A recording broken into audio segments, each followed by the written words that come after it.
All right, today we're going all the way back to the beginning. We're talking about the 2008 film that literally kickstarted an entire cinematic universe, Iron Man. We're going to break down the incredible transformation of Tony Stark, from this totally self-absorbed billionaire to a real self-sacrificing hero. Let's get into it. You know, the movie famously ends with this line, but it's so much more than just a big reveal, isn't it? It's the destination. It's the final powerful statement from a man who has been completely reborn. So, how did he even get there? So, we're going to trace his journey through 5 key stages.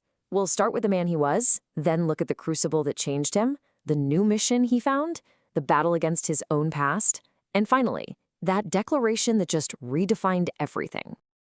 Okay, first things first, we need to really understand our starting point.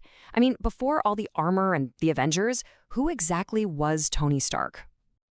This really just captures the two sides of early Tony Stark perfectly. You've got the public persona over here, the charming, brilliant celebrity that everyone knows. But then there's the reality behind the curtain, a guy who was making a fortune from conflict, totally, completely detached from the consequences of what he was building. And that detachment? Well, it gets shattered in one single brutal moment.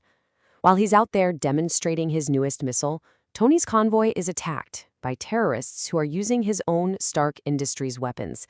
Yeah, the very things that made him rich and famous become the instruments of his own near death. And this, of course, brings us to the crucible of his transformation. He's captured, he's injured, and he's a world away from his fancy lifestyle. Tony is finally forced to stare the deadly reality of his own legacy right in the face. I mean, his situation is about as dire as it gets. He's literally being kept alive by a car battery that's wired to an electromagnet in his chest, a crazy makeshift fix put together by his fellow captive, the brilliant Dr. Yinsen. His captors want him to build them a weapon, but, well, they've just given a genius all the tools he needs to fight back. And this is where his genius really has to adapt under insane pressure. It all happens in 3 stages. First, it's just about survival. He miniaturizes the power source, creating the arc reactor to keep himself alive. Then, he realizes he can use that same tech to power something else, a suit of armor. You see, this isn't just an escape plan anymore. It's the birth of a whole new idea. But the escape, it isn't clean. Dr. Yinsen sacrifices himself to buy Tony just enough time to power up the suit, and he leaves him with this one profound message: don't waste your life. That moment, right there, is what solidifies Tony's new purpose. He just can't go back to being the man he was before. Which leads us directly to our next chapter. Tony gets home, but the man who left Afghanistan is not the man who comes back.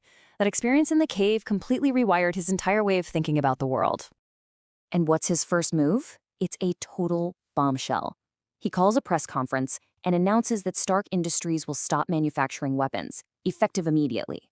This is a complete rejection of his entire life's work, his family's legacy, and it instantly puts him at odds with his mentor and business partner, Obadiah Stane. You know, the arc reactor itself becomes this perfect metaphor for the new Tony. It's quite literally a change of heart.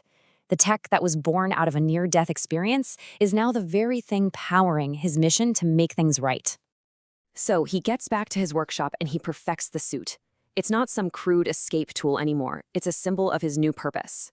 He becomes Iron Man, and he starts taking responsibility, personally flying into war zones to destroy his own weapons and protect innocent people. So all of this is leading to an inevitable conflict. The final battle isn't just about fighting some random villain. It's about fighting a man who represents everything Tony used to be: greedy, ruthless, and totally driven by profit. And the betrayal, wow, it runs so much deeper than Tony could have ever imagined. He finds out Stane was the one who set up the hit on him in Afghanistan and has been secretly selling weapons to terrorists for years.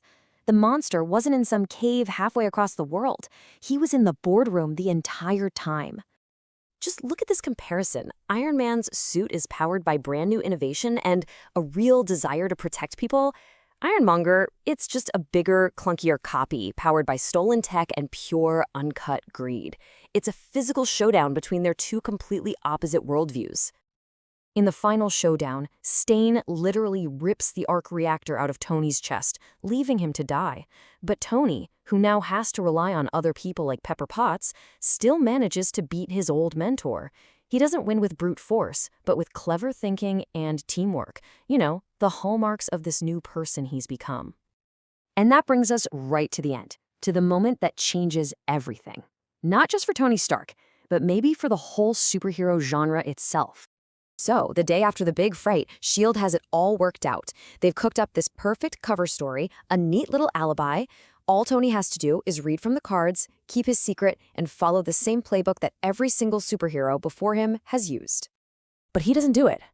He looks at the notes they gave him, he looks out at all the reporters, and he makes a choice. He chooses accountability. He chooses to own it.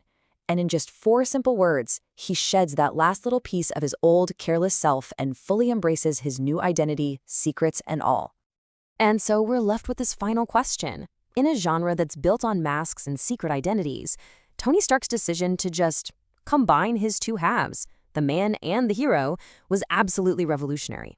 He set a totally new precedent, showing that a hero could just be a person standing in the light, not just some symbol hiding in the shadows. So what do you think? What did that mean for all the heroes who came after him?